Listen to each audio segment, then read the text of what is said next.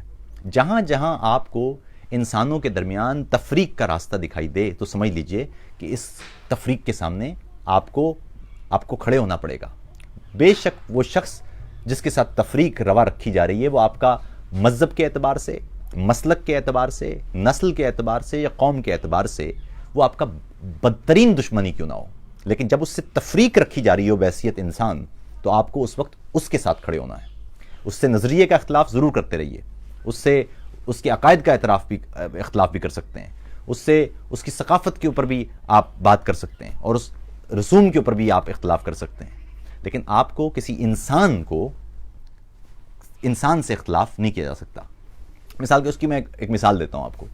ہمارے ہاں جب کوئی جملہ بولا جاتا ہے تو کہا جائے گا جی کہ امریکہ کے لوگ یوں ہیں، یا امریکہ نے یہ کر دیا ہے، امریکہ نے عراق کو تباہ کیا، یا ہم کہیں گے جی کہ بھارت نے ایسا کر دیا۔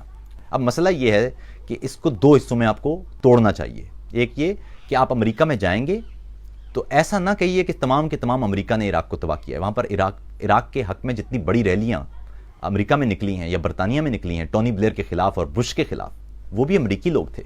ابھی کچھ عرصے پہلے جب ٹرمپ نے 6 مسلمان ملکوں کے شہریوں کے امریکہ میں داخلے پر پابندی لگائی تھی تو ان 6 ملکوں کے لوگوں کو گلے لگانے کے لیے ایئرپورٹوں پر، ہوائی اڈوں پر امریکیوں کا ہی رش تھا۔ جب کوئی ان 6 اسلامی ملکوں سے کوئی شخص اندر داخل ہوتا تھا تو اس کے ہاتھ میں پھول دیا جاتا تھا اور اس سے گلے ملا جاتا تھا، وہ بھی امریکی تھے۔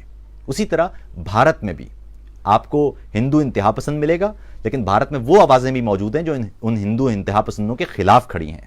اسی طرح پاکستان میں ایک طرف آپ کو انتہا پسند نظر آئے گا، لیکن اس کے سامنے آپ جیسے لوگ بھی موجود ہیں جو کہہ رہے ہیں کہ انتہا پسندی نہیں چلے گی، ہم انتہا پسندی نہیں ہونے دیں گے۔ ہم مسلمان ہیں بالکل، ہم پاکستانی ہیں بالکل، لیکن ہم پاکستان کی بنیاد پر کسی دوسرے انسان کو قتل نہیں کریں گے، ہم اپنے مذہب کی بنیاد پر کسی دوسرے انسان کو قتل نہیں کریں گے، ہم کسی صورت بھی تشدد کا راستہ نہیں اپنائیں گے۔ یہ ہمارا کام ہے۔ بحیثیت انسان ہمیں ہر انسان کو پروٹیکٹ کرنا ہے۔ جب آپ کہیں گے امریکہ کی پالیسیوں پر اختلاف کا ہر شخص کو حق ہے، اسرائیل کی پالیسیوں پر اختلاف کا ہم سب کو حق ہے۔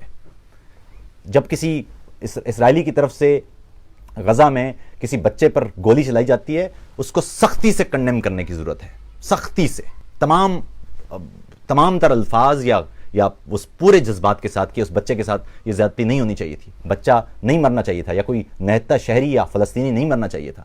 لیکن اس کا مطلب یہ نہیں ہے کہ اسرائیل کی پالیسیوں کی بنا پر آپ تمام یہودیوں سے نفرت شروع کر دیں یا تمام یہودیوں کے قتل کو جائز قرار دینا شروع کر دیں۔ اسی طرح امریکہ کی پالیسیاں جہاں جہاں اس نے زیادتیاں کی ہیں، عراق میں یا شام میں یا لیبیا میں یا کہیں بھی ہتھیاروں کی تجارت، تو آپ کسی بھی پالیسی کو بھرپور انداز سے اس پر تنقید کرنے کا حق رکھتے ہیں، یہ ضروری ہے۔ لیکن اس کا مطلب یہ نہیں ہے کہ آپ امریکی عوام سے ہی نفرت شروع کر دیں۔ اسی طرح پاکستان ہے، ہمیں خود اپنے ملک کی بہت ساری پالیسیوں سے اختلاف ہے، لیکن اس کا مطلب یہ نہیں ہے کہ ہم پاکستان ہی کے خلاف ہو جائیں یا ہم پاکستانی قوم ہی کو کہ پوری کی دیکھیے نا، یورپ میں ایک نیریٹو ہے جی کہ تمام مسلمان دہشت گرد ہوتے ہیں۔ یہ غلط نیریٹو ہے، کیونکہ ہم بھی مسلمان ہیں اور ہم تو دہشت گرد نہیں ہیں، ہم نے تو کبھی بندوق نہیں اٹھائی۔ تو آپ سارا لیبل، چند افراد کا لیبل پورے کے پورے مسلمانوں پر کیسے لگا سکتے ہیں؟ تو یہ لڑائی ہم لڑ ہی اس وقت سکتے ہیں جب ہم انسانیت کے پیمانے پر لڑیں گے۔ ہم یہ نہیں ہونے دیں گے کہ جو مجرم ہے اس کا جرم پوری کی پوری کمیونٹی پر لگا دیا جائے، یہ کسی صورت نہیں ہونے دینا چاہیے۔ آپ کو خود روکنا چاہیے۔ جب کوئی شخص جرم کرے اس شخص کو اس جرم کی سزا ملنا چاہیے، اس پر کوئی دو رائے نہیں ہے۔ لیکن کوئی شخص جرم کرے اور اس پوری کمیونٹی کو اس جرم کی سزا دی جائے، مثال کے طور میں اس سے پہلے بھی بات کر چکا ہوں، قبائلی علاقوں میں جو رول رہا ہے، جب وہ قبائلی علاقے تھے، فاٹا جب وہ اس میں ضم نہیں ہوا تھا، تو جو گورے کا بنایا ہوا ایک کالا سیاہ قانون تھا ان قبائلیوں کو، ان پشتونوں کو ماتحت بنانے کا یا انہیں غلام بنا کے رکھنے کا، اس میں یہ تھا کہ ایک شخص اگر جرم کرتا ہے تو اس کے گھر کو گرا دیا جائے یا اس کے پورے قبیلے کو اس کی سزا دی جائے۔ اس کو انسانی معاشرے میں، یا ایف سی آر کی بات کر رہا ہوں، اس معاشرے میں، انسانی معاشرے میں ہم اس کو کیسے جائز قرار دے سکتے ہیں؟ کیسے؟ اس لیے کسی اگر قبائلی نے جرم کیا ہے آپ ضرور سزا دیجئے اس کو قانون کے مطابق، لیکن آپ اس کا گھر، اس کا قبیلہ پورا یا اس کا پورا خاندان، اسے کیسے سزا دے سکتے ہیں؟ فرد کی سزا اجتماع کو دینا یہ غیر انسانی رویے ہیں، یہ انسانی معاشرت کے، یہ آج کے 21ویں صدی کے انسانی معاشرے کے رویے نہیں ہو سکتے۔ کوئی شخص نے جرم کرتا ہے اسے ضرور سزا دیں، اس کی سزا کے لیے مجرم کو عدالت کے کٹہرے تک لانے کے لیے ہم سب کو آواز اٹھانا چاہیے، وہ کوئی افسر ہو کہ کوئی سیاستدان ہو کہ کوئی فوجی ہو کہ کوئی عام شخص ہو، کوئی استاد ہو۔ جو شخص جرم کرتا ہے اصول یہ ہے کہ اسے عدالت کے کٹہرے میں آ کے اپنے اس جرم کا حساب دینا چاہیے، ہر شخص کو، کوئی صحافی ہو کہ کوئی جج ہو، کوئی فرق نہیں پڑتا اس سے۔ جو شخص بھی جرم کرتا ہے وہ ملزم ہے، عدالت میں اسے پیش کیا جائے، اسے اس جرم کی سزا دی جائے۔ لیکن اگر کوئی شخص جرم کرتا ہے تو اس کے خاندان کو آپ سزا نہیں دے سکتے، اس کے قبیلے کو آپ سزا نہیں دے سکتے، اس کے پورے فرقے کو آپ سزا نہیں دے سکتے، اس کے پورے مسلک کو آپ سزا نہیں دے سکتے، اس کی پوری قوم کو آپ سزا نہیں دے سکتے۔ اگر کوئی شخص دہشت گرد ہے تو مسلمان دہشت گرد نہیں ہے، اگر کوئی شخص انتہا پسند ہے تو تمام مسلمان انتہا پسند نہیں ہیں، یہ سمجھنا پڑے گا ہمیں۔ اور اس لیے ہمیں اس کے لیے جو بنیادی معاملہ ہے وہ انسانیت کا معاملہ ہے، اور اسی پہ ہمیں رہنے کی ضرورت ہے۔ دوسری بات، یہ جو گھٹیا زبان کا استعمال کرتے ہیں ان کو بھی روکنے کی ضرورت ہے، ان کو بتایا جانا چاہیے کہ آپ ضرور اختلاف کیجئے، لیکن یہ کسی صورت نہیں ہو سکتا کہ آپ کسی شخص کی ذات پر حملہ کر رہے ہیں، یا کسی فرد یا کسی برادری کو آپ گالی دے رہے ہیں، کسی برادری کی زندگی کے خاتمے کی آپ دعائیں کر رہے ہیں۔ یہ نہیں ہو سکتا، یہ انسانیت کے خلاف بات ہے۔ تو میرے خیال میں اس پر ضرور بات ہونا چاہیے، اور اس پر ہم اچھا، ایک دوست کہہ رہے ہیں کہ بلیسفیمی پر میں ابھی میرے خیال میں جو ہم نے بات کی ہے یہ بڑی واضح بات ہے بلیسفیمی کے حوالے سے۔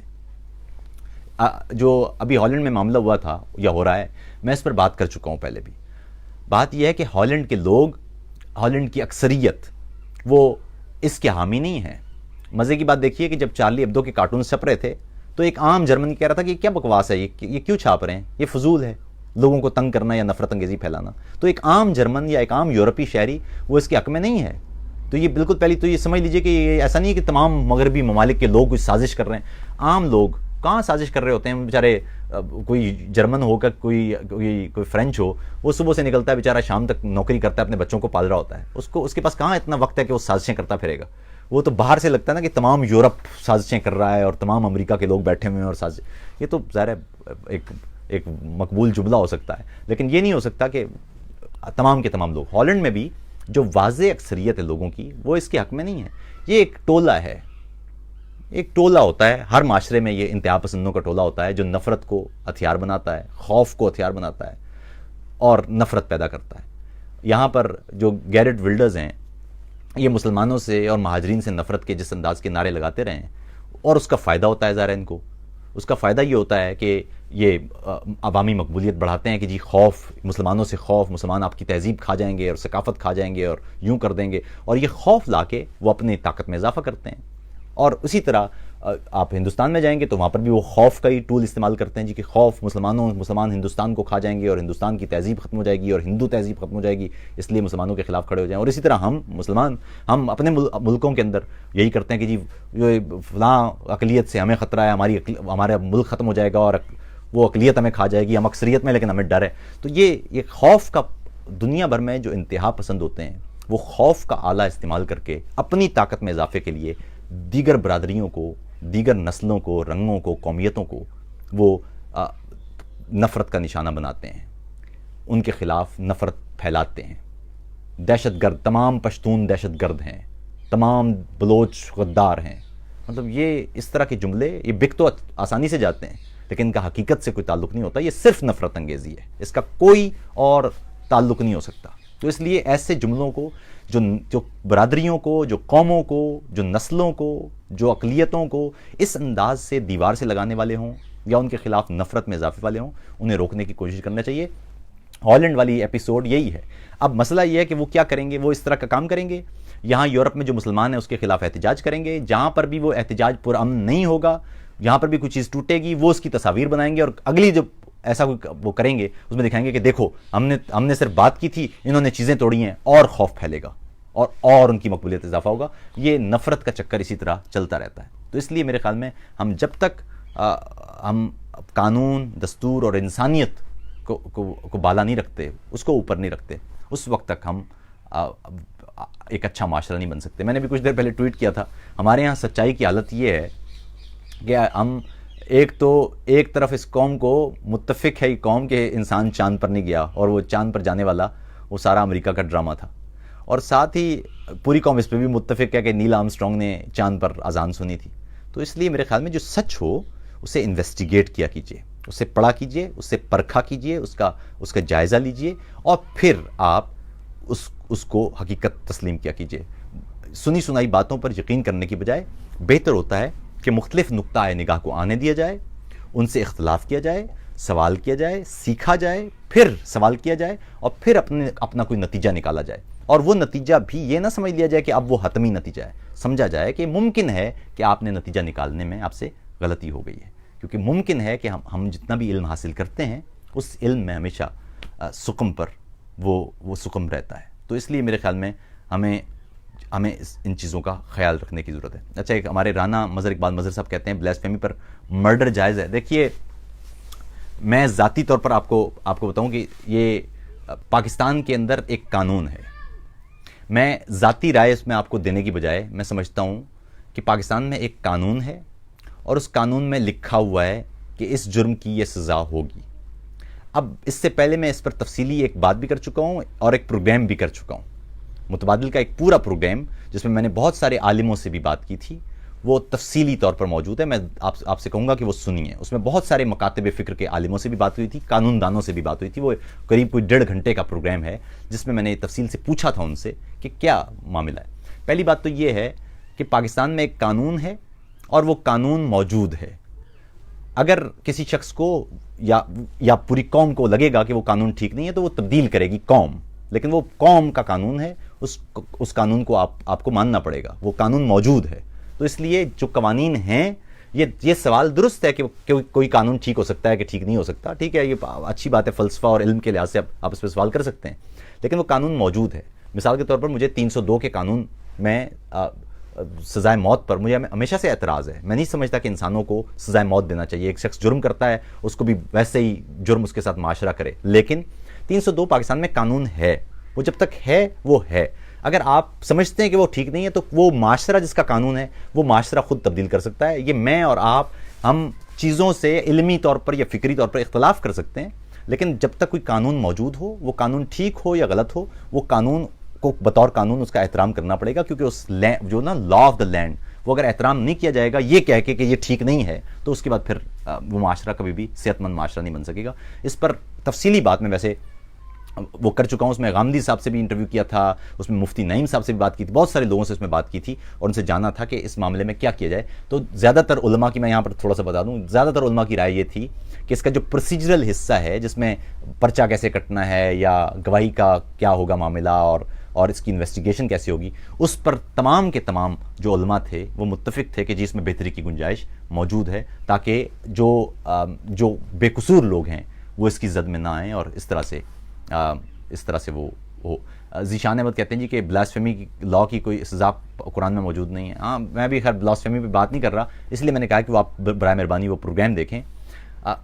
فقہ میں تو موجود ہے نا، تو پاکستان میں جو ایک فقہ تو موجود ہے، اور مزے کی بات ہے تمام ہی فقہ میں اس کی سزا موجود ہے، تو اب اس پہ ظاہر علمی طور پر آپ نیا اجتہاد کر سکتے ہیں یا نئی بات کر سکتے ہیں، کیجئے، ضرور کیجئے، لیکن وہ عالموں کا کام ہے یا وہ جو پارلیمان ہے اس کا کام ہے۔ ہم تو قانون ساز تو نہیں ہے نا، ہم تو صرف اپنی ایک رائے دے سکتے ہیں۔ خیر، آپ لوگوں کا بہت بہت شکریہ۔ میرے خیال میں جو پیغام دینا تھا مجھے وہ یہ کہ پاکستان میں نفرت کا پرچار مت ہونے دیجیے، زبان کا استعمال کرتے ہوئے خیال رکھیے، کسی فرد کو، کسی برادری کو، کسی اقلیت کو وہ گالیاں مت دیجیے، اس کے ساتھ نفرت کا اظہار مت کیجیے، اس کے خلاف اشتعال انگیزی یا تشدد کو ہوا مت دیجیے۔